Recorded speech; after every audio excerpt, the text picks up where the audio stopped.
வணக்க மகளே, இணைந்திருக்கிறோம் மற்றும் ஒரு கேளாக்களிகள் நிகழ்ச்சியூடாக கேளாக்களிகள் இது பேசப்படாத பார்க்கப்படாத பக்கங்களின் கதை. கேளாக்களிகள் நிகழ்ச்சியானது வாரம் தோறும் ஒரு விருந்தினரோடு நகர்ந்து செல்வது வழக்கம். அவர் மூலம் நல்ல பல விடயங்களை இந்த சமுதாயத்துக்கு கொடுத்து கொண்டிருக்கிறோம். அதே போல இந்த வாரம் எங்களோடு இணைந்திருக்கிறார் யாழ்ப்பாணம் தேசியர் கல்வியற் கல்லூரியினுடைய விரிவுரையாளர் திரு நாகராஜா அம்பிகை பாலன் அவர்கள். அவர்களை நிகழ்ச்சிக்கு வரவேற்கொள்வோம். வணக்கம். வணக்கம். அவரிடமிருந்து நல்ல பல கேள்விகள் மூலம் நல்ல பல விடயங்களை சமூகத்துக்கு கொடுப்பதற்காக சமூக பிரதிநிதிகளாக இருவர் இணைந்திருக்கிறார்கள். அவர்களையும் நிகழ்ச்சிக்கு வரவேற்றுக் கொண்டு இப்பொழுது நாங்கள் நிகழ்ச்சிக்குள்ளே செல்லலாம்.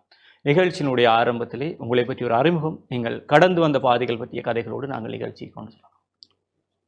நான் நாகராஜா அம்பிகை பாகன். எனது பிறந்த இடம் நான் பிறந்தது இளவால. என்னுடைய வசிப்பிடம் அளவட்டியாக இருந்தது. அளவட்டி அருணோதயா கல்லூரியில் நான் ஓயல் மட்டுக்கும் கல்வி கற்றிருந்தேன். உயர்தரம் யாழ்ப்பாணம் மகாஜனா கல்லூரி, தெல்லிப்பளை மகாஜனா கல்லூரியிலே கல்வி கற்றிருந்தேன். கணிதத்துறையிலே நான் ஃபிசிக்கல் சயின்ஸுக்கு தெரிவு செய்யப்பட்டு யாழ்ப்பாண பல்கலைக்கழகத்திலே பிஎஸ்சி பட்டத்தினை பெற்றுக்கொண்ட நான். அதன் பிறகு அந்த கணிதத்துறைக்கு மேலதிகமாக குருநகரிலே இப்போ இருக்கின்ற டெக்னிக்கல் காலேஜிலே ஏடிஐயிலே ஹெச்என்டிஐடி டிப்ளோமாவை பெற்றுக்கொண்டேன். அதன் பின்னர் எம்எஸ்சி ஐடி பெற்றுக்கொண்டேன். எடியூகேஷனில் மாஸ்டர் ஆஃப் எடியூகேஷன் அதை பெற்றுக்கொண்டேன். பேருந்தும் நான் எம்பில் இன் எடியூகேஷன், அதில் ஐசிடி எப்படி கணித பாடத்தில் பயன்படுத்துகிறது என்பது தொடர்பான ஒரு எம்பில் பட்டத்தை பெற்றுக்கொண்டேன். நான் வேலை செய்ததென்று சொன்னால், நான் பட்டதாரியாக கணித பாட ஆசிரியராக நியமிக்கப்பட்டு அதோட ஐடியையும் வந்த காலத்திலிருந்து செய்திருந்தேன். பின்னர் 8 வருஷம் ஆசிரிய ஆலோசகராக தகவல் தொடர்பாடல் தொழில்நுட்பத்துக்கு செயற்பட்டிருந்தேன். அதன் பின்னர் 2014ஆம் ஆண்டிலிருந்து யாழ்ப்பாணம் தேசிய கல்வியற் கல்லூரியில் கல்வியாளராக செயற்படுகிறேன்.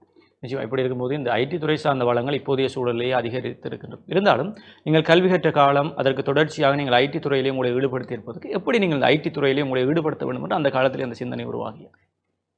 நாங்கள் பல்கலைக்கழகத்திலே படிக்கிற காலத்திலே அந்த ஐடிக்கான யுத்த காலங்கள், அப்போ அந்த வளங்கள் குறைவாக தான் இருந்தது. பின்னர் நான் அந்த ஐடியை வளர்க்க வேணுமன்றத்தில் ஏஎல் எடுத்த உடனே நாங்கள் வெளியிலே படித்திருந்தோம். பின்னர் இந்த தகவல் தொடர்பாடல் தொழில்நுட்பத்தில் ஒரு முக்கியம் என்றதை தெரிஞ்சு கொண்டு நாங்கள்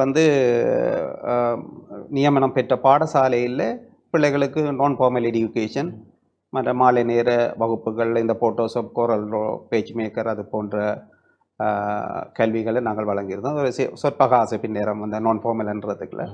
ஆனால் நிறைய பிள்ளைகள் படித்தார்கள். காரநகர் தியாகராஜா மத்திய மையம், இப்போ காரநகர் இந்து கல்லூரி. அதன் பிறகு அதன் அடிப்படையில் நான் ஒரு தாய்லாந்து ஸ்காலர்ஷிப் போய் வந்தேன் ஐடிக்கு. அதன் பின்னர் கொழும்பு யூனிவர்சிட்டியால் இந்த பாடசாலையில் இருக்கின்ற கணனிகள் நெட்வொர்க் பிரச்சனைகளை தீர்க்கிறதுக்காக ஒரு மாத பயிற்சி நடைபெற்றது. அந்த பயிற்சியில் இலங்கையில் 28 பேர் இந்த பாடசாலைகளுக்கு விசிட் பண்ணி அங்கே இருக்கிற கணனிகளை சீர் செய்கிறது, அந்த நெட்வொர்க்கை பார்க்குறதுக்கு எங்களுக்கு ஒரு டைம் ஒதுக்கப்பட்டிருந்தது. அதுக்கான கொடுப்பனவன்றதில்லை, ஒரு டைம் ஒதுக்கப்பட்டிருந்தது. அதன் அடிப்படையில் அந்த ஹார்ட்வேர் பிரச்சனையை வலயங்களில் நாங்கள் பார்த்துக்கொள்வோம். இதன் பின்னர் என்ன தகவல் தொடர்பாடல் தொழில்நுட்ப ஆசிரிய ஆலோசகராக தீபக வலயத்துக்கு நியமித்திருந்தார்கள். அங்கே ஒரு கம்ப்யூட்டர் ரிசோர்ஸ் சென்டர் இருந்தது. அதிலேயும் பல்கலைக்கழகம் என்ற பண்ணினாக்களை நாங்கள் அங்கே கூப்பிட்டு பயிற்சி வைத்தோம். அதை செய்கிறதால நான் தகவல் தொடர்பாடல் தொழில்நுட்பத்தில் இந்தியாவில் எம்எஸ்சி ஐடி அப்படியானதை செய்து கொண்டேன். அதே மாதிரி சர்வர் கான்ஃபிகரேஷன் அப்படின்றது மினிஸ்ட்ரி நிறைய எங்களுக்கு பயிற்சிகளை வழங்கி இருந்தது. அந்த யுத்த காலத்தில் கப்பலில் போய் நாங்கள் கொழும்பில் பயிற்சிகளை பெற்றிருந்த நாங்கள் அதை பாடசாலைகளில் நாங்கள் பயிற்சி வித்தோம். கணனிகளை திருத்தினோம். நிறைய காசு அதில் அரசாங்கத்துக்கு மிச்சம்ன்றது தான் அந்த திட்டத்தின் நோக்கமாக இருந்தது. நிச்சயமாக இந்த தீபக வலயம் என்று வரும்பொழுது தீபக வலயத்திலே சாதாரணமாகவே கல்விக்கு பெரும் இடைஞ்சல்கள் காணப்படுது. அப்படி இருக்கும்போதும் இந்த ஐடி என்பது பெரிய அளவிலே தீபகத்துக்கு ஒரு சவாலான விடயமாக இருந்திருக்கு. நீங்கள் அங்கே ஆலோசகராக இருந்தீர்கள். அப்படி இருக்கும்போது யாழ்ப்பாணம் அல்லது ஏனைய பிரதேசங்கள் ஒப்பிடும்போதும் தீபகத்தினுடைய கல்வி நிறை அல்லது இந்த ஐடி துறை சார்ந்த மாணவர்களுடைய ஈடுபாடு வளங்கள் பற்றி என்ன நினைக்கிறீர்கள்? தீபக வலயத்திலே வந்து நாங்கள் அந்த ஜென்ரல் இன்ஃபர்மேஷன் டெக்னாலஜி ஏஎல்லுக்கு வரைக்குள்ள வந்து நான் இருந்த அந்த கால பக்கத்தில் வந்து நான் ஐசிடி டீச்சர்ஸ், அதாவது அவங்க டிகிரியிலே ஒரு பாடமாக ஐடியை கொஞ்சம் படிச்சிருப்பாங்க. அவங்க ப்ரிப்பேர் பண்ணி நிறைய பள்ளிக்கூடங்களில் அவங்க தான் கம்ப்யூட்டர் லேப்பை முகாமை செய்ததும் கற்பித்ததுமாக இருந்தது. நான் நினைக்கிறேன் அந்த ஜென்ரல் இன்ஃபர்மேஷன் டெக்னாலஜிக்கு நாங்கள் எக்ஸாமுக்கு கிட்டவாக நிறைய ஒர்க் ஷாப்புகள் செய்திருந்தோம். 80% அடைவுகளை எட்டிய சந்தர்ப்பம் இருக்கின்றது.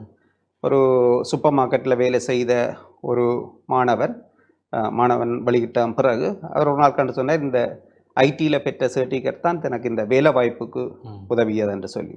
இப்படி இந்த இந்த எங்கள்கிட்ட கரிக்குலத்துக்கு மேலாலே அப்படியான பயிற்சிகள் வந்து அவர்கள் இந்த வேலை வாய்ப்புகளுக்கு தீபகத்தில் நிறைய உதவி இருக்குது.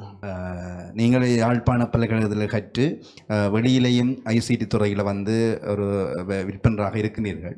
ஆனால் அண்மையில் வந்த செய்தி ஒன்று, அரசு பல்கலைக்கழகத்தில் கற்ற மாணவர்கள் 50% புலம்பெயர் தேசங்களுக்கு நகர்ந்து செல்லுகின்றார்கள் வேலை வாய்ப்புக்காக என்று சொல்லி அண்மையில் செய்தி வந்தது. இது சார்ந்து உங்களுடைய சிந்தனை எவ்வாறு இருக்கின்றது?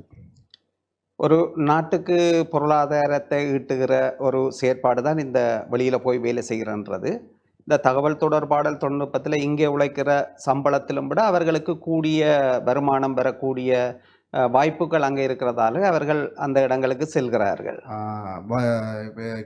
சிறந்த ஒரு கல்வியை கற்றுப்போட்டு இங்கே கல்வியை கற்றுப்போட்டு அப்போ அதற்குரிய தொழில் வாய்ப்புகள் வந்து இங்கே இல்லாமல் இருப்பதன் காரணமாகத்தான் வெளிநாடுகளுக்கு செல்கின்றார்கள் என்று சொல்கிறீர்களா?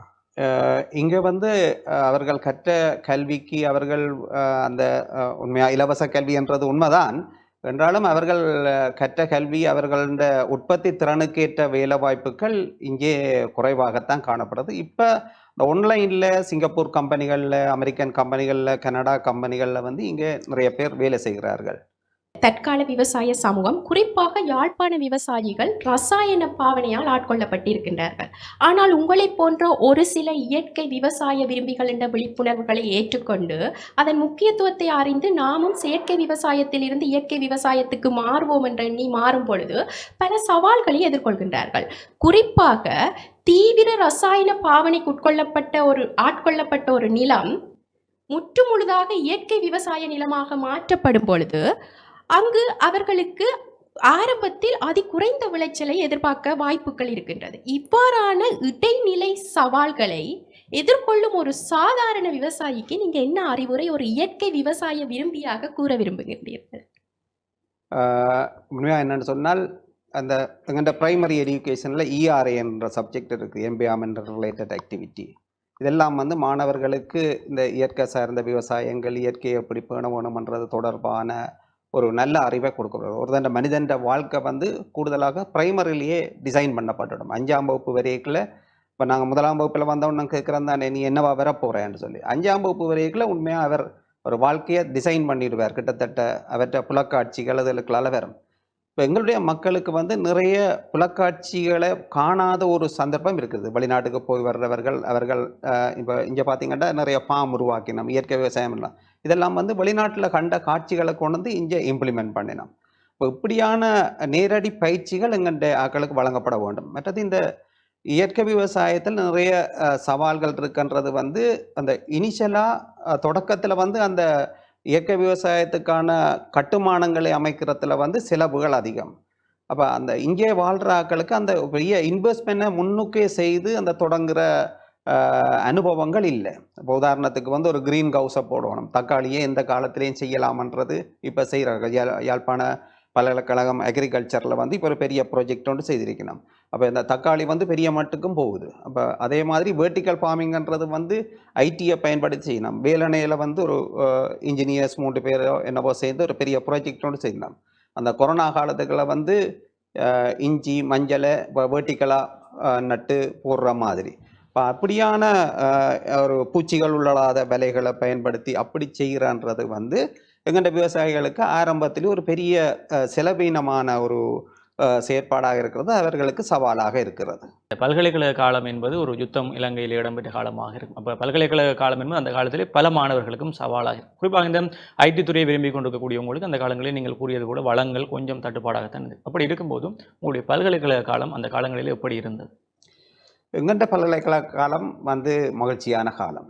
நாங்கள் பல்கலைக்கழகத்தில் சகல துறைகள்லையும் ஈடுபட்டிருந்தோம். விளையாட்டுத்துறையாக இருந்தாலும் சரி, அல்லது இந்த இப்படி நண்பர்களோடு செய்கிறாங்க சரி. அதே மாதிரி அங்கே இருக்கும்போது ரோட்டரி கிளப்பில் இருந்திருந்தோம். இந்த ரோட்டுகளுக்கு மரம் நடுறது தொடர்பாக நிறைய மரங்கள், இந்த அரியவளஞ்சந்தியில் இருந்து இப்படியே போகிறது எங்களுடைய நண்பர்கள் நட்ட மரங்கள் 93ஆம் ஆண்டில்.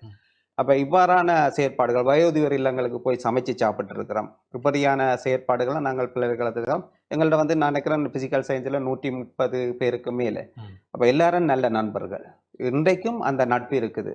அந்த அப்படியான நிலைமைகள் இப்போ குறைவாகத்தான் காணப்படுது. அந்த தொடர்புகள் இப்போ குறைவாகத்தான் காணப்படுது. எங்கள்கிட்ட அந்தளவும் ஒரு ஆத்மீகமான நட்புகளாக இருந்தது. ஒருத்தருக்கு ஒருத்தர் எல்லாரும் சப்போர்ட் பண்ணியிருந்தார்கள். இப்போவும் வேறு வேறு நாடுகளில் இருந்தாலும் மனதால் இணைந்தவர்களாக இருக்கிறார்கள். ஒருத்தருக்கு ஒருத்தர் எல்லா துறைகள்லேயும் சப்போர்ட் இருந்தது. இதை விட எங்களுடைய இன்றைய இந்த நவீன உலகம் ஒரு அபரிவிதமான தொழில்நுட்ப வளர்ச்சியை கண்டிருக்குது. ஏஐ என்று சொல்லப்படுகின்ற மிகப்பெரிய ஒரு வளர்ச்சியை கண்டிருக்குது. இந்த தொழில்நுட்ப வளர்ச்சி இந்த இளைஞர்களுக்கு, அதாவது குறிப்பாக எங்களுடைய தமிழ் இளைஞர்களுக்கு சாதகமானதா பாதகமானதா, அது சார்ந்து இந்த இளைஞர்கள் அதை பயன்படுத்தி வாழ்க்கையில் எப்படி முன்னேறலாம் என்கின்ற சிந்தனையை நீங்கள் சொல்ல முடியுமா? ஏஐ மிகவும் எல்லாரும் பாவிக்க வேண்டிய ஒன்று. இப்போ முந்தி இப்போ நீங்கள் ஏஐயை பாவிக்காட்டிக்கும் இன்னொரு ஆள்கிட்ட ஹெல்ப்புக்கு போகணும். உண்மையாக உங்களுக்கு மின்சாரம் துண்டிக்கப்பட்டிருக்குது. அப்போ மின்சாரம் துண்டிக்கப்பட்டனா மின்சார சபைக்கு உங்களோட காரணத்துக்காட்டி ஒரு கடிதம் எழுதணும். அப்போ நீங்கள் அது ஆங்கிலத்தில் எழுதணும்னா அங்கே ஒரு டைப்பிஸ்ட்டை போய் எழுதணும். இப்போ ஒன்றுமில்லை, ஃபோனில் வச்சுக்கொண்டே இந்த விஷயங்களை சொல்லி ப்ரிப்பேர் லெட்டர் இன் தமிழ் அல்லது இங்கிலீஷ் இப்படியாண்டு போட்டிங்கன்னு சொன்னால் அந்த சொன்ன விஷயங்களை வச்சுக்கொண்டு நீங்கள் லெட்டர் எடுத்துக்கொள்ளலாம். நீங்கள் ஒரு அக்ரிகல்ச்சருக்கு ஒரு ப்ரொஜெக்ட் ஒன்று எழுதணும். நீங்கள் என்ன ப்ரொஜெக்ட் எழுதணுமோ அந்த ப்ரொஜெக்ட்டுக்கு என்னென்ன வரணும், எந்த காலத்தில் இருந்து எந்த காலம் மட்டுக்கும் சகல விஷயங்களையும் உள்ளூடாக வழங்கி அந்த உள்ளூடு தெரிய வேணும். அது எங்கள்கிட்ட அறிவில் இருந்தால் வரும். அப்போ இது ஒரு பெரிய பிக் டேட்டாவை கொண்டிருக்கிறது. அதில் உள்ளூடுகளை வழங்கி போட்டு அப்போ நாங்கள் இந்த 3 மந்த்துக்கான இந்த ப்ரொஜெக்ட்டுக்கு ப்ரொப்போசலை தாங்கோ, பட்ஜெட்டு அளவு, ஹியூமன் ரிசோர்ஸாக நாங்கள் என்னென்ன பாவிக்க போகிறோம்ன்றா ஒரு பெரிய ப்ரொஜெக்டை அது ஒரு குறித்த நேரத்தில் எழுதி தந்துடும். அதை வச்சுக்கொண்டு ஒரு எக்ஸ்பர்ட்டை வச்சுக்கொண்டு அதை நாங்கள் கரெக்ட் பண்ணலாம்னு சொல்ல அப்படியான வேலைகள் எல்லாம் செய்யக்கூடியதாக எங்களுக்கு பெனிஃபிட்டாக தான் அது இருக்குது. இது மனிதனுடைய அறிவுநிலை சார்ந்து சிந்திக்கின்ற பொழுது மனிதனுடைய அறிவுத்திறனை குறைப்பதாக இல்லையா? இல்லை, நாங்கள் சாதாரண வாழ்க்கையில் எங்களுக்கு இப்போ நான் கணிதத்துறையாளாக இருக்கும். ஒரு விவசாயம் சார்ந்த இதுக்கண்டா நான் ஒரு டெக்னீஷியனை சந்திப்பேன். அல்லது ஒரு வயரிங் சார்ந்தன்னு சொன்னால் அவர்கிட்ட ஒரு வீடு கட்ட போகிறோம்டா பிளம்பரை சந்திப்பேன். இப்படி அவர்கள்ட்ட இருந்தால் அந்த அறிவை நாங்கள் பெற்றுக்கொள்கிறோம். அதே மாதிரி நாங்கள் ஏஐகிட்ட இருந்து நாங்கள் நேரடியாக இந்த அறிவை ஃப்ரீயாக பெற்றுக்கொள்கிறோம். இதோட சேர்ந்து ஒரு கேள்வி, இந்த காப்போதா சாதாரணம் படித்துவிட்டு நிற்கின்ற மாணவர்கள் காப்போது உயர்தரத்தை எடுத்துவிட்டு அடுத்த கட்டத்துக்கு என்ன செய்வது என்று தெரியாமல், பல்கலைக்கழகம் கிடைக்காமல் அல்லது கல்லூரிகள் கிடைக்காமல் அடுத்த கட்டமாக என்ன செய்வது என்று தெரியாமல் இருக்கின்ற மாணவர்களுக்கு நீங்கள் கூறும் அறிவுரை என்ன? உண்மையாக இப்போ சாதாரண மட்டுக்கும் வந்திருந்தாலே அவருக்கு வாழ்க்கைக்கு தேவையான விடயங்களை செய்கிறதுக்கு அவரால் ஏனும். அந்த கணித பாடங்கள் நிறைய அதுக்குள்ளே அந்த விஷயங்களை சொல்லி இருக்குது. விஞ்ஞான பாடங்கள் அவ்வாறு விஷயங்களை சொல்லி இருக்குது. ஒரு தொடர்பாடல் திறனை இங்கிலீஷ் வளர்த்திருக்கும், தமிழ் வளர்த்திருக்கும். ஈஸ்தட்டிக் பாடங்கள் ஒரு ஆளை அணுகிறதுக்கான செயல்பாடுகளை எப்படி ஒரு ஆஃபீஸில் போய் அணுக வேணும், என்னென்று ஒரு ஆள்கிட்ட ஒரு விஷயத்தை சாதிக்கலாம்ன்ற விஷயம் எல்லாம் இந்த ஜென்ரல் எஜுகேஷனில் வடிவாக வந்திருக்கும். அப்போ இந்த விஷயத்தை வச்சுக்கொண்டு இவர்கள் அடுத்ததாக இங்கே ஓஎல் முடித்தவர்களுக்கு நிறைய ஆப்பர்ச்சுனிட்டி இருக்குது. இங்கே ஒரு 2 வருஷத்துல ஒரு டிப்ளோமாவை எடுக்கலாம். இப்போ கோல் பண்ணது வயரிங்குக்கு வேணும், பிளம்பருக்கு வேணும், இப்படியான ஜொப்புக்கு வேணும். ஆனால் இங்கே டிகிரி முடித்த கன பேர் எந்த வித இதுவும் இல்லாமல் கனடா, லண்டன் இந்த இடங்களில் இப்படியான வேலைகளை 2 செஷனாக செய்கிறார்கள் பார்ட் டைம். அவர்கள் தான் இங்கே எங்களுக்கு உதவி செய்கிறதுக்கு காசை அனுப்புகிறார்கள். இப்போ நாங்கள் அந்த தொழிலை செய்கிறதுக்கு செய்ய மாட்டோம்னு நிற்கிறது பிரச்சனையான விஷயம். அதே மாதிரி நர்சிங் அப்படியான நிறைய டிப்ளமா கோர்ஸுகள் இருக்குது, அதுக்கான நிறுவனங்கள் இருக்குது, ஃப்ரீயாக கொடுக்குறாங்க. அப்போ இந்த டிப்ளோமாவை எடுத்தால் இவர்கள் இங்கேயும் வேலை செய்யலாம், ஆஸ்திரேலியா இந்த நாடுகளுக்கு அவர்கள் இந்த விசாவோட போகக்கூடிய வாய்ப்புகள் நிறைய இருக்கிறது. அதை விட்டுட்டு நாங்கள் பெருமளவு காசுகளை கட்டி போகிறதுக்காக நாங்கள் யோசிக்கிறது வந்து இல்லை. ஓஎல்லோடைய நிறைய ஜாப் இருக்குது. இப்போ பாருங்க, ஒரு வாகனம் திருத்த போனால் எப்படியும் ஒரு கூலியாக ஒரு 5,000 கிட்ட இப்போ அறவர அளவுலாம் இருக்குது. இந்த வேலைகளை ஓஎல்ல இருக்கிறார்கள் வடிவாக செய்வார்கள். அப்போ அவர்கள் வந்து நோக்கிறது வந்து ஒரு வெள்ளை ஆடை அணைந்த தொழில் அன்று யோசிக்கிறது தான் இங்கே ஒரு பிரச்சனையாக இருக்குது. இங்கே அந்த ஒரு ஸ்டேட்டஸை பார்க்குற ஒரு தன்மை மாறணும். இப்போ வெளிநாடுகளில் எங்கள் ஆக்கள் அப்படி நிறைய செய்யணும் தானே. பெட்ரோல் செட்டில் வேலை செய்கிறாங்க, கிராஜுவேட்ஸ் வேலை செய்யணும். இப்போ அங்கே வந்து பொருளாதாரம் ஈட்டுறது. இப்போ இங்கேயும் வந்து அந்த பொருளாதாரத்தை ஈட்டுறதுக்கு நிறைய ஆப்பர்ச்சுனிட்டி இருக்குது, நிறைய ஃபார்ம் இருக்குது. ஆனால் வேலை செய்கிறதுக்கு ஆள் இல்லை. இப்போ கனகராயங்குளம் இந்த இடங்கள் எல்லாம் வெளிநாட்டில் இருந்து இஞ்சத்தையில் ஆக்களை டெவலப் பண்ணுறதுக்காண்டித்தான் எங்கள் புலம்பெயர் தமிழர்கள் வந்து இந்த ஃபார்ம்களை உருவாக்கிக்கணும். அந்த ஃபார்மில் வேலை செய்கிறதுக்கு ஆக்கள் இல்லை. இன்றைய சமூகத்தினர் தாம் சார்ந்த இடங்களும் சுத்தமாக இருந்தால் சரி, அந்த குப்பைகளை எங்கேயாவது கொண்டு போய் கொட்டிவிடலாம் என்ற ஒரு மனநிலையில் வாழ்ந்து கொண்டு இருக்கின்றார்கள். அவ்வாறான நிலைப்பாட்டால் பல சட்டவிரோதமான குப்பை கொட்டுதல் நடைபெறுகின்றது. உதாரணமாக திறந்த வெளியில் குப்பைகளை போடுகின்றார்கள், எரிக்கின்றார்கள். இவ்வாறாக சமூக பொறுப்பேற்று நடைபெறும் அந்த சமூகத்தினருக்கு நீங்கள் ஒரு சுற்றுச்சூழல் ஆர்வலராக என்ன அறிவுரை சொல்ல விரும்புகின்றீர்கள்? ரைட், நல்லா. என்னன்னு சொன்னால், இந்த எங்கள்கிட்ட பாடத்திட்டத்திலேயே விஞ்ஞானம் இருக்குது. மற்றது இன்னொரு பாடம் செய்முறை தொழில்நுட்பம், மிகவும் முக்கியமான பாடம். எல்லாருக்கும் செய்முறை தொழில்நுட்பம் என்ற பாடம். இந்த செய்முறை தொழில்நுட்பத்தில் வந்து பயோகேஸ் எப்படி உற்பத்தி செய்கிறதுன்றது இருக்குது, மற்றது கொம்போஸ் எப்படி தயாரிக்கிறதுன்றது இருக்குது, மற்றது வந்து எங்கள்கிட்ட வேஸ்ட் எப்படி அகற்ற வேணுமன்றது இருக்குது, கீரைகளை எப்படி உற்பத்தி செய்யலாம், சகல விஷயங்களும் இந்த செய்முறை தொழில்நுட்பம்ன்ற பாடத்தில் வருது. அந்த பாடத்தை நாங்கள் ஒரு பாடமாக கற்றுப்போட்டு இருக்காமல் இந்த இடத்துல வந்து வீட்டில் என்ன வேஸ்ட் இருக்குது, தேங்காய் பூ கழிவு வரும், மரக்கறி வெட்டுற கழிவு வரும், இது ஏன் ஷாப்பிங் பேக்கில் கட்டிக்கொண்டே வெளியில் எறிய வேணும். அப்போ நாங்கள் எங்கள்கிட்ட வாழ்க்கை முறையில் கொஞ்சம் மாறிட்டுது. எங்கள்கிட்ட முந்தின பழையாக்கள வாழ்க்கையில் வந்து வீட்டிலே ஒரு ஒரு செல்லப்பிராணி என்றதிலும் விட ஒரு ஆடோ அல்லது அதில் கோழியோ அப்படின்ற ஒன்று ஒரு தூய்மையாக வளர்க்கக்கூடிய நவீன முறைகள் இருக்குது. கோழிகள் நகர்ந்து தெரியக்கூடிய கூடுகளை பார்த்தீங்கன்னா இப்போ யூடியூப்பில் நிறைய அப்படியான வளர்க்குற மெதட் இருக்குது. அப்போ அப்படியான வேலைகளை செய்ய மாட்டோம். தேங்காய் பூவை ஷாப்பிங் பேக்கில் கொண்டே வெளியில் கொட்ட வேண்டிய தேவையில்லை. மரக்கரை கழிவை வச்சுக்கொண்டு இங்கே இது பயோகேஸ் தயாரிக்கிற அந்த இதுகள் இருக்குது. அப்போ அந்த வேலைகளை நாங்கள் செய்யாததாலான் இந்த எங்களுடைய வீட்டு கழிவுகளை கொண்டே நாங்கள் வெளியில் கொட்ட வேண்டி இருக்குது. இப்போ ஒரு திருப்பி உற்பத்தி செய்கிறது, பழைய சாரி இருக்க மாட்டோம், அது கயிறு திரிக்கிறதுக்கு கொடுக்கப்படுது. இப்போ கொடி கட்டுறதுக்கான கயிறு அதில் இருந்தால் வருது. ஆனால் இங்கே செய்ய இல்லை. ஆனால் நாங்கள் இதை கடையில் வேண்டி அந்த கொடிகளை கட்டுறோம். அந்த கயிறு வந்து அதில் தான் திரிக்கப்பட்டிருக்குது. இப்போ யூடியூப்பில் பார்த்தீங்கன்னா நிறைய இந்தியாவில இருந்து அந்த மிஷினரி இருக்குது. கயிறை அந்த சாரியை கிழிச்சு இப்படி கொடுத்து விட்டால் அது பின்னி கயிறாக தாருது. அப்போ இது வந்து 3R சொல்கிறோம், 5R சொல்கிறோம். அதுகளெல்லாம் வந்து கற்றது மாத்திரமாக இருக்கிறதே தவிர இந்தியாவில் செய்கிறதாக இல்லை. இப்போ இந்த தென்னோலைகளை எரிக்கிறதெல்லாம் இந்த முந்தி வந்து தென்னீக்க கிழிச்சு அது விளக்கமாறு கட்டுறதுக்கு அப்படியெல்லாம் பயன்படுத்திச்சு. நம்ம இப்போ அதோட அப்படியே தென்னூலை விழுந்தா அது அப்படியே தூக்கி கொண்டே போட்டு எரிக்கிற ஒரு சம்பவம் தான் நடக்குது. அப்போ இந்த முகாமைத்துவம் நிறைய உதாரணங்களோட நிறைய இடத்துல விளங்கப்பட்டுருக்கு.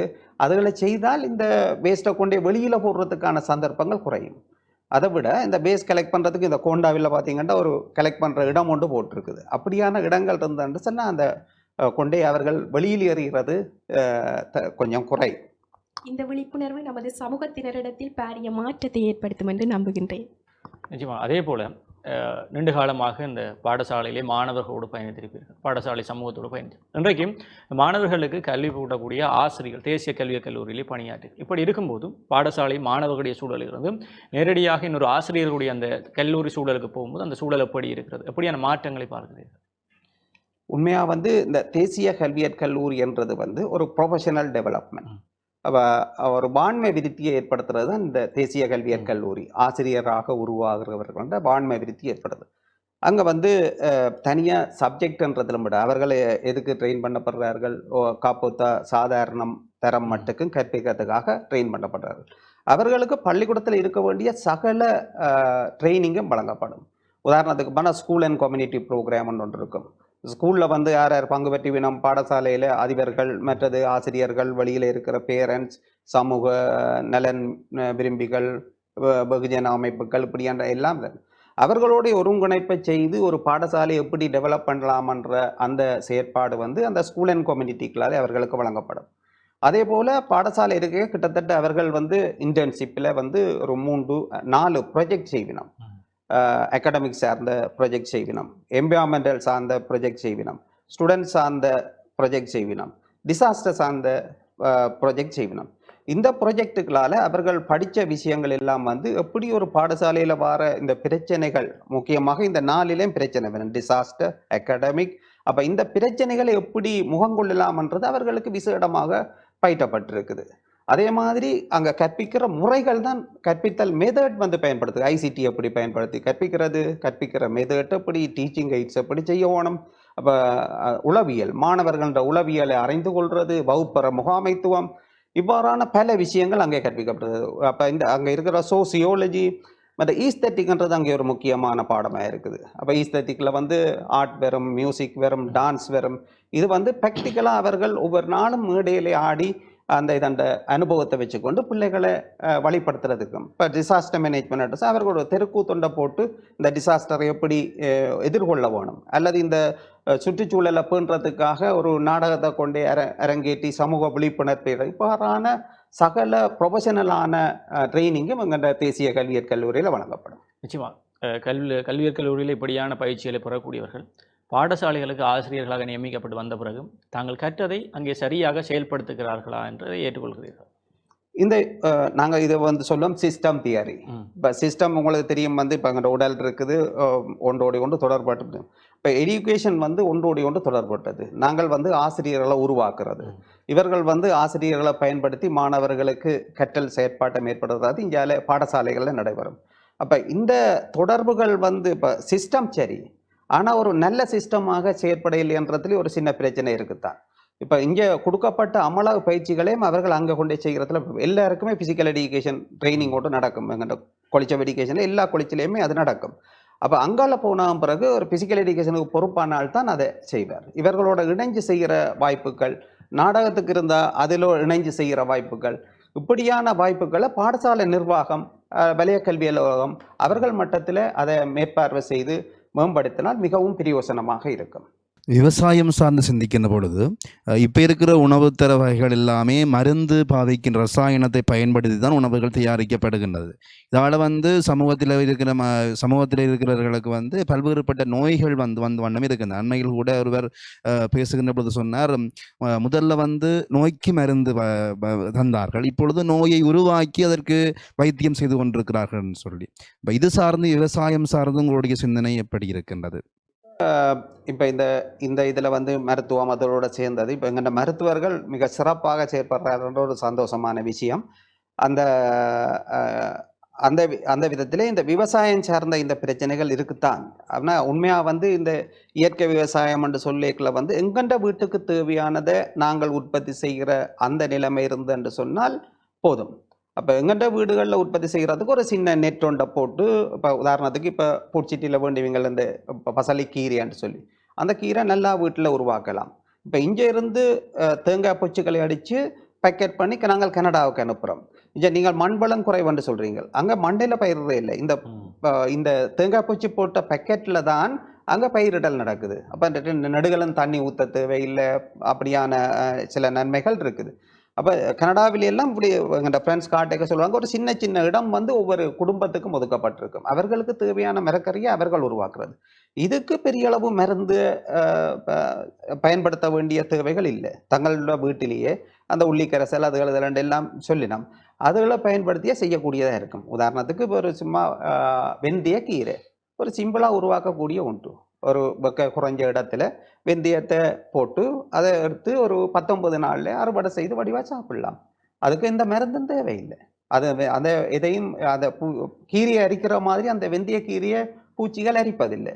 அப்படி அதை பாதுகாக்கிறதுக்கு நிறைய வழிகள் இருக்குது. அதை நெட்டை அடித்து செய்கிறது தான் இன்செக்ட் ப்ரூஃப் நெட் பள்ளிக்கூடங்களில் இருக்குது.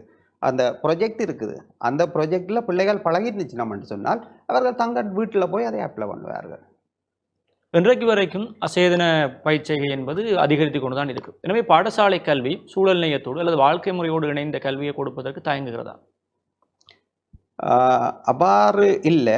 இந்த பெரும் பெரும் பெரும் எண்ணிக்கையான மாணவர்கள் இருக்கின்ற பாடசாலைகளில் ஒரு சின்ன கிரீன் ஹவுஸில் வச்சு எல்லாருக்கும் அந்த அறிவை கொடுக்க முடியாது. ஆனால் சின்ன சின்ன ப்ரொஜெக்டாக அந்த பாடம் தொடர்பான ஆசிரியர்கள் பிள்ளைகள் வீட்டில் செய்து வருவதற்கு வழிப்படுத்தினால் எல்லா மாணவர்களும் அதிலே பங்கு பெற்றுவதற்கான வாய்ப்புகள் இருக்கும். இப்போ கிராமப்புற மாணவர்களுக்கு இந்த அனுபவங்கள் கூட இருக்கு. அவர்கள் கூடுதலாக இதில் இப்படி ஈடுபடுறார்கள். இப்போ நாங்கள் கூடுதலாக நகர்ப்புறத்துக்கு தானே நகர்றோம். அப்போ விவசாயம் செய்கிறதுக்கு அதில் வைக்கிறதுக்கு இடம் இல்லை. இப்போ அதுக்கு இனி வந்து எங்கள்ட சுத்து மதில்களில் சின்ன சின்ன கண்டெய்னரில் வச்சு மேலே உயர்த்தி அதுக்கு இந்த ஐடியை பயன்படுத்தி ஆட்டோமேட்டிக்காக தண்ணியை பயன்படுத்துகிற மாதிரி அப்படி காளான் வளர்ப்பு எல்லாம் இப்போ வீடுகளிலேயே செய்யக்கூடிய உண்டு. அதெல்லாம் 3 தரம் 4 தரம் தண்ணி ஸ்ப்ரே பண்ண நான் அக்ரிகல்ச்சர் எக்ஸ்பர்ட் இல்லை, சும்மா காளான் வளர்த்து பார்த்துருக்குறோம்.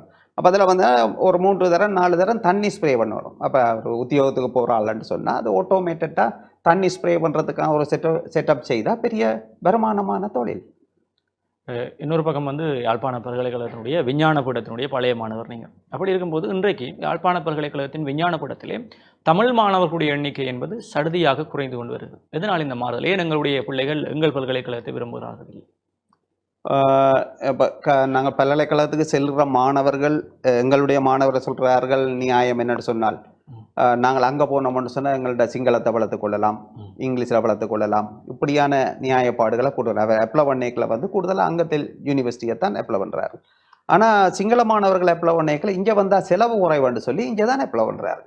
ஆனால் எங்களுடைய மாணவர் அங்கே போய்க்கல வந்து நிறைய செலவுகளை மேற்கொள்ள வேண்டி இருக்கும். அதுக்கு எங்களுடைய ஆக்கள் உதவி செய்கிறார்கள். அங்கே போய் படிக்கலாம், நீங்கள் அங்கே போங்கோ, நாங்கள் உதவி செய்கிறோம் என்று கூட நிதி சார்ந்த உதவிகளை செய்கிறார்கள். அவர்கள் அங்கே போகிறதுக்கு வாய்ப்புகள் இருக்குது. ஒரு கல்விப்புலம் சார்ந்தவர் என்ற ரீதியிலே இப்படி எங்களுடைய பிரதேசத்தில் இருக்கக்கூடிய பல்கலைக்கழகத்திலே பீடத்திலே எங்களுடைய மாணவர்களுடைய எண்ணிக்கை குறைவதை எப்படி பார்க்கிறீர்கள்?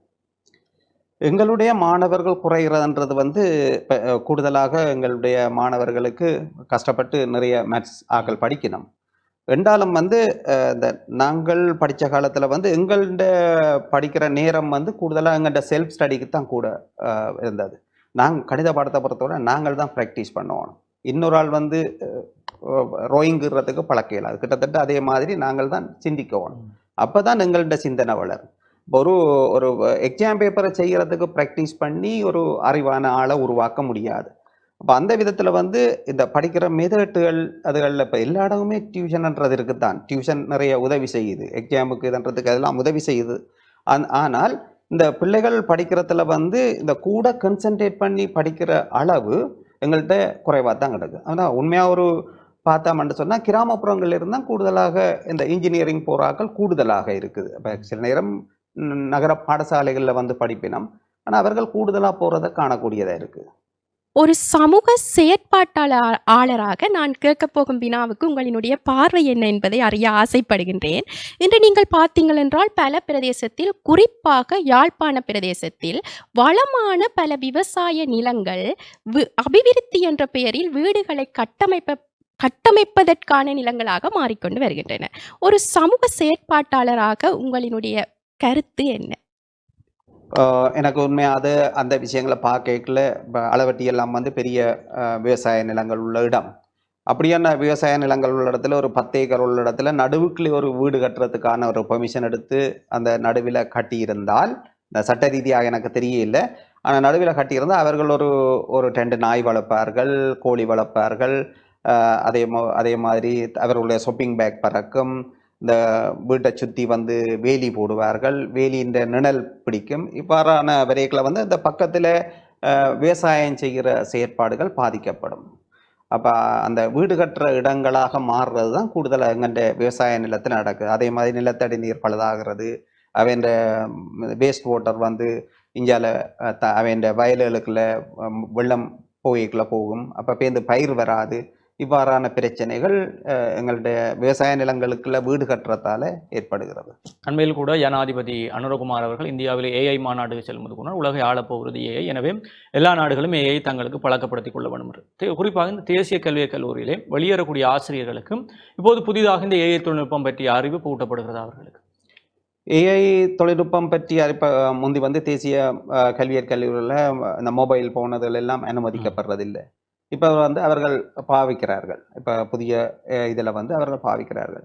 இப்போ ஒரு ஒரு ஒரு சின்ன விஷயம் செய்ய வேணுமென்றாலும் அவர்கள் ஏஐயின் ஹெல்ப் எடுத்து ஏஐயின் இதோட வந்து தங்கள்கிட்ட இருக்கிற அறிவையும் சேர்த்து ஒரு புதிய அறிவை உருவாக்குற தன்மைகள் அவர்கள்ட்ட இருக்குது. இப்போ அவர்களுக்கு ஜென்ரல் ஐடி என்ற ஒரு பாடம் இருக்குது, ஸ்மார்ட் போர்ட்டை பயன்படுத்துறது, அப்படியான செயற்பாடுகள் இருக்குது. அந்த இடத்துல அவ கிரியேட்டிவாக அதை பயன்படுத்தினோம். இன்றைய இந்த இளைய சமுதாயம் அந்த கல்விப்புலம் சார்ந்து சிந்திக்கின்ற பொழுது தடம் மாறி பயணிக்கின்றதா என்ற நிலை ஏற்படுகின்றது. ஏனென்றால் அண்மையிலேயே ஒரு தம்பி நான் வேலைக்கு ஆயத்தமாகின்ற பொழுது வேலை முடிந்து வீடு வருகின்ற பொழுது கேட்ட கேள்வி, ஜீவானந்தன் அண்ணா என்ன மாதிரி வேலைக்கு போயிட்டு வார்கள், ஓகே, இவ்வளவு சம்பளம் என்று கேட்டான். இவ்வளவு சம்பளத்தை என்னுடைய சம்பளத்துக்கு நான் இதற்காக என்ன கேட்டு போகிறீர்கள், அதை விட நீங்கள் ஒரு 10 வட்ட வந்தீங்க என்றால் இதை விட உங்களுக்கு கூட சம்பளம் தருவேன் என்று சொல்கிற நிலைமைக்கு இன்றைய இளைய சமுதாயம் வந்திருக்கின்றது. இதை விட சமூக வலைத்தளங்களில் அடிமைப்படுத்தப்பட்டு கிடக்கின்றது இன்றைய இளைய சமுதாயம். ஆனால் நீங்கள் பார்க்கின்ற பார்வைகள் தெரியும், வீதியோரங்களில் செய்கின்ற செயற்பாடுகள், அப்படியான செயற்பாடுகள் இருக்குது. இந்த இளைய சமுதாயத்துக்கு நீங்கள் கூறுகின்ற அறிவுரை என்ன, இந்த பெற்றோர்களுக்கு கூறுகின்ற அறிவுரை என்ன? வாழ்க்கைன்றது வந்து எங்கள்கிட்ட விழுமிய கல்வி சொல்லுது தானே, விழுமிய கல்வி ஒரு தரமான வாழ்க்கையை வாழ்கிறது தான் உண்மையான நோக்கம்.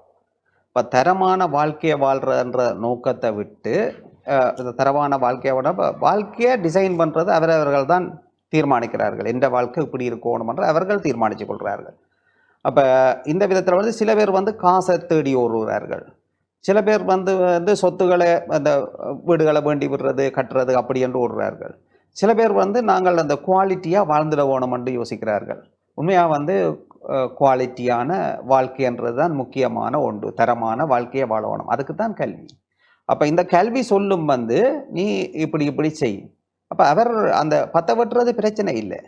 அந்த பற்ற வெட்டுறது வந்து இவர் கல்வி இல்லாமல் பற்ற வெட்டுவார்ன்னு சொன்னால் ஒரு நாளில் செய்ய வேண்டிய வேலையை அவர் 10 நாளில் செய்வார்.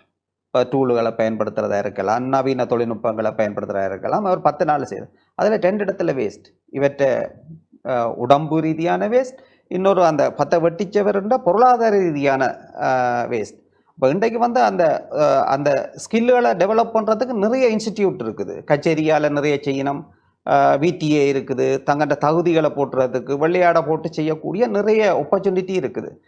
அதுகளுக்கு போகிறதுக்கு அவர்கள் முன்னுக்கு வர வேணும், முதல் உழைக்க வேணுமன்றதிலும் விட இவர்கள் அந்த சின்ன 18 வயதில் போய் உழைச்சி சேர்க்கிற காசிலும் விட இவர்கள் அந்த ஒரு டிப்ளமா சர்டிஃபிகேட்டை வச்சுக்கொண்டு உழைச்சினோம் என்று சொன்னால் நிறைய அவர்கள் உழைக்கக்கூடியதாக இருக்கும், ஒரு கூடின வருமானத்தை பெறக்கூடியதாக இருக்கும். அவர்களுக்கு அதைத்தான் சொல்ல வேண்டும். நீங்கள் ஒரு கல்வியிலே ஒரு டிப்ளமா தொழில் சார்ந்த தகுதி ஒன்றை பெற்றுக்கொள்ள வேணும். முதலாவது நீங்கள் ஆசிரியராக இருந்த பொழுது நீங்கள் கற்பித்த மாணவ சமுதாயத்துக்கும் தற்போது இருக்கின்ற மாணவ சமுதாயத்துக்கும் இடையிலான வேறுபாடு நீங்கள் எவ்வாறு பார்க்கிறீர்கள்? நாங்கள் கற்பிக்கல வந்து நாங்கள் வந்து பிள்ளைகளை தத்தெடுத்த மாதிரித்தான் பிள்ளைகளில் கூட கவனம் செலுத்துகிறோம். நாங்கள் இப்போ கவனம் செலுத்தலைன்றது இல்லை. இப்போ அது வந்து கணக்க தடைப்பட்டு போட்டு போச்சு. ஹியூமன் ரைட்ஸ், அந்த சிறுவர் உரிமைகள் இப்படி கணக்க விஷயங்கள் வந்து இந்த ஆசிரியர்களும் மாணவர்களுக்கும் இடையிலான அந்த பிணைப்பு வந்து கொஞ்சம் குறைஞ்சிருக்கிற மாதிரி கிடக்கு. இப்போ ஒரு பயபக்தின்றது வந்து முந்தி நாங்கள் ஒரு ஆசிரியரை கண்டா நிறைய பயப்படுவோம், எங்களை கண்டா பிள்ளைகள் பயப்படுற தன்மைகள் இருந்தது. இப்போ கொஞ்சம் அதுகள் குறைஞ்சிருக்கு. இப்போ ரோட்டில் கண்டா ஓடிடுவாங்க, இப்போ ரோட்டில் கண்டா நின்று அந்த வேலைகளை செய்கிற ஒரு சந்தர்ப்பங்கள் இருக்குது. அப்போ அந்த பயபக்தின்றது வந்து விழுமியத்துக்களாலையும் பாடசாலைகள முகாமைத்துவம் அந்த கலாச்சாரம் அதுகளுக்களால் கூட வரணும். தனியாக கல்வி மட்டும் போதிப்பது இல்லையே, எப்படி வாழ வேணுமன்றதை போதிக்கிறதும் பாடசாலையில் தான் நடக்கும். அப்போ அந்த இடத்துல வந்து இப்போ கொஞ்சம் இந்த பிஸியான அந்த முறை தடுமாறுகின்ற அந்த நிலைமைகள் காணப்படுது. இந்த மாணவர்களுக்கு இடையிலே காலத்துக்கு காலம் வித்தியாசம் வந்தாலும் இன்னொரு கேள்வி அதோடு இணைந்ததாக, நீங்கள் கற்பிக்கும் போது உங்களோடு பணியாற்றிய சக ஆசிரியர்களுக்கும் இப்போது நீங்கள் கற்பித்தலில் இருக்கும்போது உருவாக்கிவிடக்கூடிய இப்போதைய ஆசிரியர்களுக்கும் இடையில என்ன மாற்றங்களை பார்க்கிறீர்கள்? நாங்கள் கற்பிக்கல எங்களோட இருந்த சகபாடி ஆசிரியர்கள்ன்றது வந்து இப்போ கவர்மெண்ட் செக்டரில் பார்க்கல வந்து நாங்கள் இப்போ சொல்லினோம் பல்தர கற்பித்தல். நாங்கள் கற்பிக்கலையே ஒரு வகுப்பு ஃப்ரீயாக இருந்தால் சின்ன வகுப்புன்னு சொன்னால் சுத்தவர இன்னொரு வேலையை கொடுத்துட்டு நடுவுக்குள்ள மற்ற பிள்ளைகளை வச்சு கற்பிக்கிற ஒரு சந்தர்ப்பம் பார்த்து இப்போ எழுத்து மூலம் வருது. நீங்கள் 2 வகுப்பை சேர்த்து கற்பிக்கணும்னு சொல்லி. இப்போ ஆசிரியராக வாரவருக்கு தெரியும், அவர் ரிசர்ச் செய்திருக்கிறார், அவருக்கு தெரியும் வந்து எந்த ஜொப் என்ன, இந்த மாணவர்களை உருவாக்குறது, மாணவர்களை தகுதியாக தரமாக வாழ்கிறதுக்கு பழக்கிறது. அந்த விதத்தில் எந்த டியூட்டி எந்த வகுப்புக்கு மாத்திரம் இல்லை, அந்த மாணவர்களை உருவாக்குறதுல ஆசிரியர்கள் எல்லாரும் சேர்ந்து பயணிக்க வேணும். இன்று மனிதனின் பல பொறுப்பற்ற நடவடிக்கைகளால் இன்று மண்வளம் குன்றிக் கொண்டிருக்கின்றது. ஒரு வீட்டுத்தோட்ட விவசாயி என்ற ரீதியில் ஒரு தனி மனிதன் மட்டத்தில் எவ்வாறு வீட்டை சுற்றி இருக்கும் சூழலில் இருக்கும் மண் வளத்தை மேம்படுத்துவதற்கு என்ன உத்திகளை மேற்கொள்ளலாம் என்று நினைக்கின்றீர்கள்? நான் மறி பண்ணது பண்ணாகம். அந்த இடத்துல ஆரம்ப காலத்தில் மரக்கண்டுகளை நடைகள் கொஞ்சம் முளைக்கிறதுல பிரச்சனை இருந்தது. இது வந்து கிளிசெரியா அப்படியான இதுகளை நட்டு அதுகின்ற சருகுகளை அதில் போட்டு நடும்பொழுது இப்போ எல்லா பயிரும் வரக்கூடிய மாதிரி கொச்சி மட்டைகள் அதில் போட்டு செய்யல அது வர்ற. நிச்சயமாக அந்த இயற்கை விவசாயத்துக்கு கிளிசரியா என்பது ஒரு முக்கியம். சீமக்கிழவை என்று தமிழில் அழகாக சொல்வார்கள். நன்றி. நன்றி. அதே போல் இன்னொரு பக்கம் நீங்கள் சூழலியராக இருக்கும்போதும் இந்த யாழ் மாவட்டத்தினுடைய காற்றின் தரம் என்பது மிக மோசமாக போய்கொண்டிருக்கிறது. ஒரு பக்கம் யாழ் மாவட்டத்தினுடைய காற்று மாசை குறைப்பதற்கு இந்த வீதிகளிலே குப்பைகளை எரிக்காதீர்கள் என்று மாநகர சபை சொல்கிறது. இன்னொரு பக்கம் மாநகர சபையினுடைய ஆளுகைக்குட்பட்ட இந்த கல்லுண்டாய் குப்பை வழி என்பது அது எப்படி தீப்பற்றி எரிகிறது என்று தெரியாமல் எரிகிறது. அப்போ இந்த சுற்றுச்சூழலை பாதுகாக்க வேண்டிய அமைப்புகளை அவர்களை கரிசனை கொள்ளாதிருப்பது அல்லது இது தொடர்பாக பொதுமக்களுடைய விழிப்புணர்வு தொடர்பாக என்ன நினைக்கிறீர்கள்? இந்த இப்போ கல்லுண்டாய் வழிக்கு வந்து குப்பைகள் போகிறது நகரத்தில் வந்து அதை வீடுகளில் அந்த ஆடு வளர்ப்பு கோழி வளர்ப்பு அதுகள் செய்ய முடியாமல் இருக்கிறது தான் வீட்டு கழிவு முழுக்களும் வெளியில் போட வேண்டி வர்றதுக்கான காரணம். ஆனால் இப்போ வந்து அந்த பிளாஸ்டிக் அதாவது ஷாப்பிங் பேக்கின்ற பாவனை வந்து சரியாக குறைஞ்சிருக்குது. ஷாப்பிங் பேக் முந்தி போய்களை வந்து ரோட்டு நீளத்துக்கு ஷாப்பிங் பேக் கிடைக்கும். இப்போ வந்து அந்த ஒரு அரசாங்கம் கொண்டு வந்த அந்த கட்டுப்பாட்டால் உண்மையாக ஷாப்பிங் பேக்கின்ற பாவனை வந்து குறைஞ்சதால் எல்லாரும் வந்து கடைக்கு போய் ஒரு பேக்கை கொண்டு போகிறார்கள். ஒன்று பொருளாதார ரீதியாக லாபம், ரெண்டாவது வந்து இந்த சுற்றுச்சூழலில் வந்து இது எறியப்படுறது குறைவு. அதே மாதிரி இப்போ இந்த உண்மையாக இப்போ கூட கழிக்கப்படுறது வந்து இந்த சிறுவர்கள் விளையாடுகின்ற விளையாட்டு பொருட்கள் தான் கூட பிளாஸ்டிக்காக கழிவிடுது. அப்போ அவர் ஒரு 2 வருஷம் போடுறோமோ ஒரு வண்டி ஒரு மாதம் 2 மாதத்துலேயே அது ரீசைக்கிள் பண்ண வேண்டியது. இப்போ ரீசைக்கிள் பண்ணுறதுக்கு நிறைய இது செய்யணும். ரீசைக்கிள் பண்ண முடியாத பொருட்களை தான் இப்படி இதுக்குள்ளே கூட இதண்டு விடணும். அப்போ அதில் வந்து அவ செப்பரேட் பண்ணி இயற்கை உரம் தயாரிக்கிற ஒரு வேலையும் செய்யணும் கல்லுண்டாயில். இப்போ அதுக்கு மேலதிகமாக இந்த கழிவு போகிறன்றது ஒரு பிரச்சனை தான். ஆனால் அந்த ஏற்றி கொண்டு போகிற இதில் பார்த்தா தென்னோலைகள் அப்படியானதெல்லாம் போகுது. இப்போ அந்த தென்னோலைகளை கலெக்ட் பண்ணி ஒரு ஆள் ஒரு தொழில் கூட தொடங்கலாம். தென்னோலைகளை கலெக்ட் பண்ணி அந்த ஈக்க கிழிச்சு அதை விற்றா மாத்திரமே பெரிய. இப்போ இந்தியாவில் இருந்து பார்த்தீங்கன்னா ஈக்கு கிளைக்கிறதுக்கு ஒரு மிஷின் இருக்குது. அப்போ ஒரு நாளைக்கு இவ்வளவு ரூபா சேமிக்கலாம்லாம் சொல்கிறார்கள். ஆனால் அப்படியான தொழிலை தொடங்குகிற ஆர்வலர்கள் குறைவாக காணப்படுது. நிச்சயமா. அதே போல் இன்றைக்கு அண்மையிலே யாழ்ப்பாண பல்கலைக்கழகத்தினுடைய பட்டமளிப்பு விழா முடிந்தது. அப்போ முடியும் பொழுது பலரும் சமூக வலைத்தளங்களை விமர்சித்தது அவர்களுடைய புகைப்படங்களை போட்டு இன்றைக்கு பட்டமெடுப்பது சந்தோஷமாக இருக்கும், நாளைக்கு வேலையில்லா போராட்டத்தை இவர்கள்லாம் ஆரம்பிக்க போகிறார்கள். அப்போ இன்றைக்கு பல்கலைக்கழக கல்விகள் அல்லது உயர்கல்விகள் மாணவர்களுக்கு இந்த ப்ராக்டிக்கல் கல்விமுறை என்னது நாங்கள் சுயமாக செய்யக்கூடிய அல்லது தொழில்முறை கல்விமுறைகளை வழங்குகிறதா என்பது கேள்வியாக இருக்குது. அப்போ இன்றைய கல்வி சூழலிலையும் அது பல்கலைக்கழகமாக இருக்கட்டும் ஏனைய தொழில் நிறுவனங்களாக இருக்கட்டும் மாணவர்களுக்கு அப்படியான கல்விமுறை போய் சேர்க்கிறதா? நேரடியாக உடனம் தொழிலுக்கு போகக்கூடிய கல்வி இருக்குது.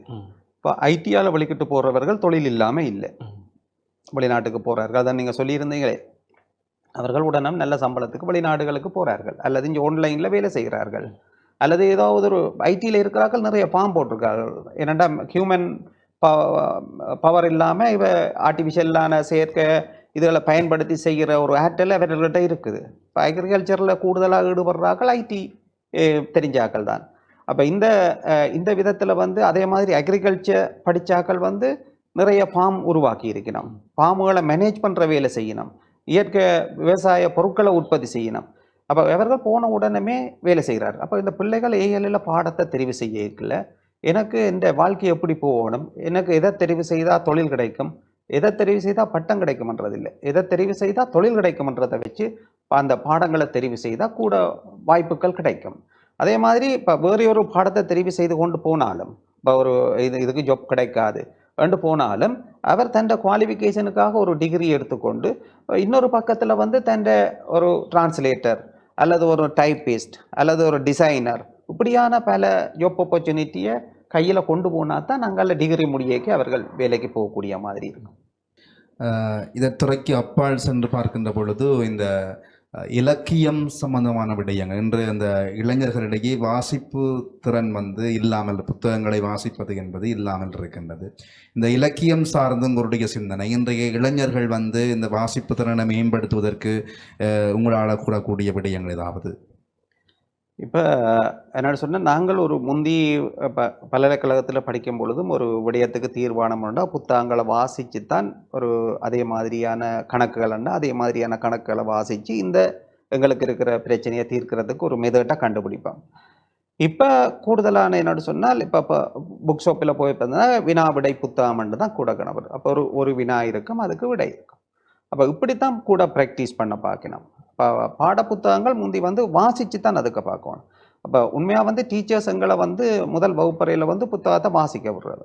இப்போ பிள்ளைகள் வகுப்பறையில் டீச்சர் வாசிக்க விட்டால் அவர் படிப்பிக்க தெரியாத ஒரு ஆசிரியர் மாதிரி பார்க்குற ஒரு தன்மைகளும் இருக்குது.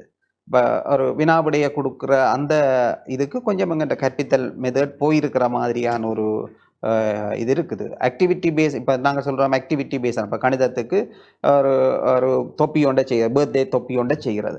அதில் பார்த்தீங்கன்னா அதுக்கு கணக்கு கன்செப்ட், ரொம்பட்டத்தின் பரிதி காண்றது, அதுகளெல்லாம் பரப்பளவு காண்றது, அதுகளெல்லாம் வருகுது. இப்போ அதை செய்துட்டு அவரோட தொழிலுக்கான ஐடியா அங்கே வருகுது. இப்போ இந்த இடத்துல அந்த என்னோட சொல்கிறது, அந்த நாங்கள் கேட்க வந்ததுக்கு நான் சொன்னனோ தெரிய இல்லை. அந்த சொல்ல வந்த விஷயம் இதுதான், அந்த அவர்கள் செய்ய போகிறது இந்த பாடத்தில் தங்கி இருக்கும். நிச்சயமாக. அதே போல் இந்த யாழ்ப்பாணத்திலே விளையாட்டுத்துறையிலே விரல் நீட்டி எண்ணக்கூடிய பாடசாலைகளிலே தெளிப்பளை மகாயானா கல்லூரியும் இருக்குது. அந்த பாடசாலையினுடைய பழைய மாணவன் என்ற ரீதியிலே இன்றைக்கு இந்த விளையாட்டு மைதானங்களுக்குள் மாணவர்கள் செல்லக்கூடிய எண்ணிக்கை என்பது மிக சடுதியாக குறைந்து கொண்டு வருகிறது. ஒரு பக்கம் விளையாட்டு மைதானங்கள் பூட்டப்பட வைத்தியசாலைகள், சிறைச்சாலைகளுடைய எண்ணிக்கை அதிகரிக்க வேண்டும் என்றும் கூறிக்கொண்டிருக்கிறார். இப்படி இருக்கும்போதும் இப்படி ஒரு விளையாட்டு துறை சார்ந்த பாடசாலையினுடைய மாணவனாக இன்றைக்கு மாணவர்களுக்கு இந்த விளையாட்டினுடைய முக்கியத்துவம் அவ்வளவு தேவைப்படுகிறது. உண்மையாக இப்போ பள்ளிக்கூடத்தில் இருக்கிற ஒரு முக்கியமான பிரச்சனை என்று சொன்னால், பாடசாலை நேரம் 7:30 1:30.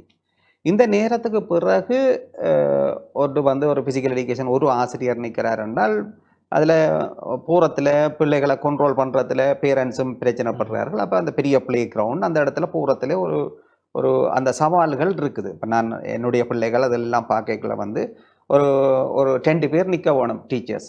ஒரு ஃபிசிக்கல் எஜுகேஷன் டீச்சரோட இன்னொரு டீச்சரும் நிற்கணும். அப்போ இப்படியான ஒரு செயற்பாடு அங்கே நடந்தால் தான் இயலும். இப்போ நாங்கள் இல்லை ஃபிசிக்கல் எஜுகேஷன் டீச்சருக்கும் 7:30 1:30 டியூட்டி முடியுதான்னு சொன்னால் அவர் என்னட்டு பின்னேற நிற்கிறது. அப்போ பின்னேற நிற்கிறான்றது அந்த டீச்சருக்கும் மற்ற டீச்சருக்கும் ஒரே அளவு சேலரி தான். அப்போ அவர் கூட நேரம் நின்று வேலை செய்கிறார், இவர் குறைஞ்ச நேரம் நிற்கிறார். அப்போ சின்ன ஒரு அட்ஜஸ்ட்மெண்ட் ஒன்று வர வேணும். அப்போ பின்னேறம் நிற்கிறான்னு சொன்னால் இந்த பிரின்சிபல் நிற்க வேண்டியிருக்கும். ஆனால் உண்மையாக முந்தின இதில் நாங்கள் பின்னேறம் போய் பாடசாலைகளில் நாங்கள் ப்ராக்டிஸ் பண்ணியிருந்தாங்க. நல்லா ப்ளே கிரவுண்டில் இப்போ மாஜனா காலேஜில் இப்போவும் பின்னேறது நடக்கிறது. ஏதோ ஒரு 5-6 டீச்சர்ஸ் அதில் நிற்கிறதால அந்த பிரச்சனை இல்லை. இப்போ ப்ரைவேட் செக்டரில் நிறைய கிளப்ஸுகள் உருவாகி இருக்குது. ஃபுட்பாலுக்கு கோச் பண்ணுறாங்க, பேட்மிண்டனுக்கு கோச் பண்ணுறாங்க. இப்போ நிறைய ஸ்போர்ட்ஸ் ஆக்டிவிட்டி வெளியில் நடக்குது. ஆனால் அந்த பேரண்ட்ஸுன்ற காசு கொஞ்சம் செலவடையும். இப்போ பேரண்ட்ஸுக்கு என்ன பிரச்சனைனா, டியூஷனுக்கும் பிள்ளை போகணும், பள்ளிக்கூடத்துக்கும் பிள்ளை போகணும், ஸ்போர்ட்ஸுக்கு அவன் வெளியில் ஹயர் பண்ணி விடுறது. அந்த வசதி இல்லாதவர்கள் தான் ஸ்போர்ட்ஸுக்கு போகாமல் இருக்கணும். இப்போ நிச்சயம் அண்மையில் ஆய்வு தரவுகளின்படி இலங்கையிலே தனியார் பாடசாலைகளோடு ஒப்பிடும் பொழுதும் அரசு பாடசாலைகளிலே மாணவர்களுடைய உடல் உழைப்பு வீதம் என்பது சடுதியாக குறைவதாக கூறுகிறார். எதனால் இப்படியான மாற்றங்கள் ஏற்படுகிறது? தனியார் பாடசாலைகளோடு ஒப்பிடும் பொழுது அரசு பாடசாலைகளில் உடல் உழைப்பு வீதம் மாணவர்களுடையது சடுதியாக குறைந்திருக்கிறது. வேலை செய்கிறது. அப்போ இதில் பார்க்கல தனியார் பாடசாலைகள்ன்றது இப்போ தனியார் பாடசாலை இப்போ 5-6ஆம் வகுப்பு எடுத்துக்கொண்டால் தனியார் பாடசாலைக்கு கூடுதலாக கொண்டு போகிறவர்கள் ஸ்காலர்ஷிப் மார்க்ஸுக்கு கிட்ட நெருங்கினார்கள். இப்போ ஸ்காலர்ஷிப் பாஸ் பண்ணினார்கள் பெரிய ஸ்கூலுக்கு போகணும். மிச்சாக்கள் எல்லாம் தனியார் பாடசாலை. நான் கிராமப்புற பாடசாலைகளில் அப்படி ஒரு உடலுழைப்பு குறைஞ்சன்றதுக்கு சந்தர்ப்பம் இருக்காதுன்னு நினைக்கிறேன். ஒரு அளவான பிள்ளைகள் உள்ள பாடசாலைகளில் எல்லா பிள்ளைகளும் சேர்ந்து வேலை செய்யக்கூடிய சந்தர்ப்பம் இருக்கும். எல்லாருக்கும் எல்லா ஆப்பர்ச்சுனிட்டியும் இருக்கும். ஒரு அளவுக்கு மிஞ்சின பிள்ளைகளை வச்சிருக்கிற பாடசாலைகளில் எல்லாருக்கும் எல்லா வேலைகளையும் பங்கு பெற்றக்கூடிய அந்த வாய்ப்புகள் குறைவாகத்தான் இருக்கும்.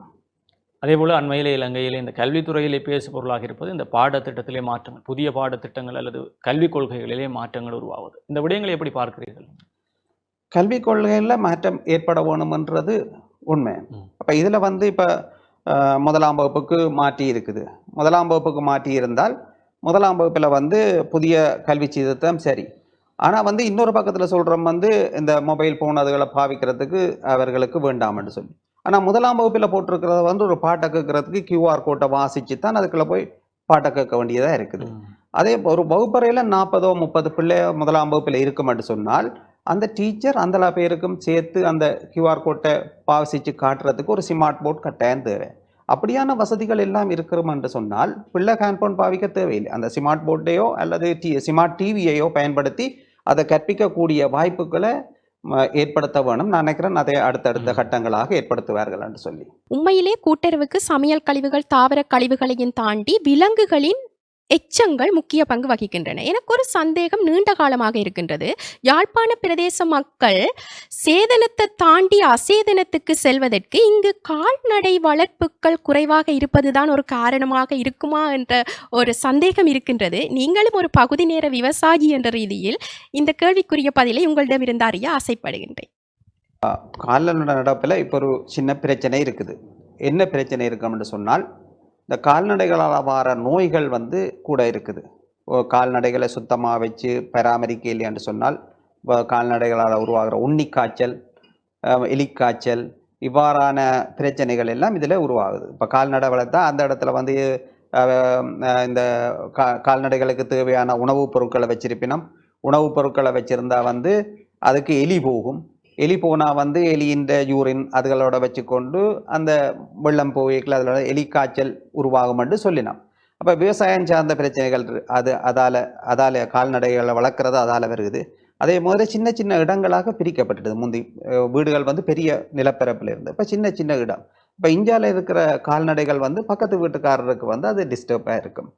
அவ வந்து ஏதோ ஒரு முறைப்பாடுகளை செய்வினோம், பிஹெச்ஐ சொல்லிவினோம். அந்த இடத்துல வந்து இந்த கால்நடை வளர்க்குறதுல வேறு எங்கேயோ தான் கொண்டே வளர்க்க வேண்டிய ஒரு தேவை இருக்குது. அது பெரிய அளவில் வளர்த்தா சரி. ஒரு 6 ஆடு வளர்க்குறதுக்கு இன்னொரு இடத்தை எடுத்து வளர்க்க இல்லாது தானே. அதுக்கு போக்குவரத்து அதிலெல்லாம் பிரச்சனை இருக்கும். இதுகள் ஒரு சவாலாக தான் இருக்குது. அண்மையிலே இந்த உலக நாடுகள் மத்தியிலே சிறுவர்கள் மத்தியிலே இந்த சமூக வலைத்தளை பாவனை அல்லது இந்த கைத்தொலைபேசி பாவனைகளுக்கு தடைகள் விதிக்கப்பட்டு அண்மையிலே ஆஸ்திரேலியா அந்த சட்டத்தை நிறைவேற்றியது. அப்படி இருக்கும்போதும் இலங்கையிலும் இது தொடர்பாக பலரும் சிந்தித்துக் கொண்டிருக்கிறார்கள். இலங்கையில் அப்படி ஒரு சட்டம் வந்தால் அது சாத்தியமாகுமா அல்லது அதனுடைய சாதக பாதகம் அப்படி இருக்கும்? உண்மையாக வந்து இந்த தொலைபேசி பாவனைன்றது வந்து ஒரு நேரத்துக்கு அதிகமாக பயன்படுத்துறது. அந்த மற்றது வந்து எங்கள்கிட்ட நோக்கம் தவறி பயன்படுத்துறது. ஒரு கற்றல் நோக்கத்துக்காக பயன்படுத்துறது ஒரு கொஞ்ச நேரம் பயன்படுத்துறது. ஒரு ஏஐயை பயன்படுத்தி ஒரு ஆர்டிக்கல் ஒன்று உருவாக்க வேணும், அல்லது ராமாவுக்கு ஒரு ஸ்கிரிப்ட் எழுத வேணும், அல்லது ஒரு பிரச்சனையை தீர்க்க வேணும், அல்ல இந்த பிரச்சனையை என்னென்ன விதத்தால் தீர்க்க வேணும்ன்றதை பார்க்குறது. அப்படின்றத பார்க்குறதுக்கு பிள்ளைக்கு ஒரு பயன்படுத்தலாம். இப்போ அவருக்கு வீட்டில் சப்போர்ட் இல்லாட்டிக்கு அவருக்கு இந்த ஏஐ பெருமளவு உதவியான ஒன்றாக இருக்கும். இப்போ வீட்டில் படித்த அல்லது டீச்சராக இருக்கிற பேரண்ட்ஸ் இருக்கிற இடத்துல வந்து அந்த பிள்ளை வந்து அந்த பிரச்சனையை தீர்த்து கொள்ளும். அப்படி பக்கங்களில் வளம் இல்லாத ஆக்கள் இந்த ஸ்மார்ட் போனையோ அதெல்லாம் பயன்படுத்துறதுக்கு அளவு குறைக்கப்பட்ட நேரத்தில் அதை பயன்படுத்துறதுக்கான வாய்ப்புகள் அவர்களுக்கு கிடைக்கத்தான் வேணும். ஆனால் அந்த வைத்தியர்கள் சொல்லுகின்ற அந்த கண் பிரச்சனைகள் அதுகள் வந்து கருத்தில் கொள்ளத்தான் வேணும். அதை சொன்னது அளவில் வந்து சொல்லி நம்ம வைத்தியர்களும் இப்போ ஆலோசனை நீங்கள் போன இவ்வளவு நேரத்துக்கு லிமிட் பண்ணி பாவீங்கன்னு சொல்லி எந்த டைமில் பாவீங்கோ, பிரைட்னஸை குறைச்சி பாவீங்கோ, அதுகளை பேரண்ட்ஸ் கவனிக்குவாங்க. நிச்சயமாக. இறுதியாக ஒரே ஒரு கேள்வி, குறிப்பாக இந்த சூழல், விவசாயம், இயற்கை இப்படியெல்லாம் நாங்கள் பேசிக்கொண்டிருக்கும் போதும் அரசியல் என்பது ஒரு சமுதாயத்தினுடைய நிலைப்பாடுகளை தீர்மானிக்கும் இடமாக இருக்குது. அப்போ இயற்கை அரசியலை பலரும் பேச மறுக்கிறார்கள். அதில் எங்களுடைய ஈழத்து தமிழ் அரசியல்வாதிகள் இயற்கை அரசியலை பேசுவது மிக குறைவாக இருக்குது. உங்களுடைய பார்வையிலே இன்றைக்கு இந்த இயற்கை அரசியலை பேச வேண்டிய ஒரு முக்கியத்துவமாக இதை பார்க்கணும். ஒரு மனிதன் வாழ்கிறதுக்கான வீடு, அந்த வீடு அன்றதுக்கு மேலதிகமாக மற்ற படங்களில் பார்த்தீங்கன்னா எங்களுக்கு வீட்டை சுற்றி பெரிய மதில்கள் கட்டுற அப்படியான இதில் இல்லை. அப்போ அதுகளுக்கெல்லாம் அனுமதி வழங்க. பிரான்ஸில் பார்த்தீங்கன்னு சொன்னால் அந்த ரோட்டு வழியே எல்லாம் மதிலெல்லாம் ஒரே மாதிரித்தான் இருக்குது வேறு நாடுகளில். அப்படியான சட்டங்கள் வருவதன் மூலம் அல்லது ஒரு ஆளுக்கான வீடு இப்படித்தான் கட்ட வேணுமன்றதன் மூலம்னா அந்த மெட்டீரியலை கூட பயன்படுத்துறதை கொஞ்சம் குறைச்சி கொள்ளலாம். இப்போ வீட்டுக்கு முன்னால் கல் பதிக்கிறது அதெல்லாம் வேஸ்ட். அப்போ இப்போ நாங்கள் காலைல மண் படக்கூடாதுன்றே நினைக்கிறோம். அப்போ அந்த இடங்களில் வந்து அந்த மெட்டீரியலை குறைச்சால் நாங்கள் அதை இன்னொரு இடத்துக்கு பயன்படுத்தக்கூடிய மாதிரியாக இருக்கும். அந்த விஷயங்களை அதுக்கு அனுமதி கொடுக்குறாக்கள் தொடர்பாக எனக்கு அதில் பெரிய அனுபவம் இல்லை. பில்டிங் கன்ஸ்ட்ரக்ஷன் அதுகளோட தொடர்பட்ட விஷயங்கள். அப்போ அதுக்கு சூழலியல் சார்ந்த அனுமதியை பெற வேணும். அந்த அனுமதிகள் மூலம் அதை நாங்கள் மெட்டீரியலை எப்படி பயன்படுத்த வேணுமன்றதை கட்டுப்படுத்தி கொள்ளலாம். அதுலேயும் அந்த பிளாஸ்டிக்கில் வர ரீப்ரொடக்ட்டுக்கு நாங்கள் கீழே விரிப்புகளுக்கு கல்லுக்கு பதிலாக அதை பயன்படுத்தினா இந்த மெட்டீரியலை பயன்படுத்துறது குறைவாக இருக்கும்.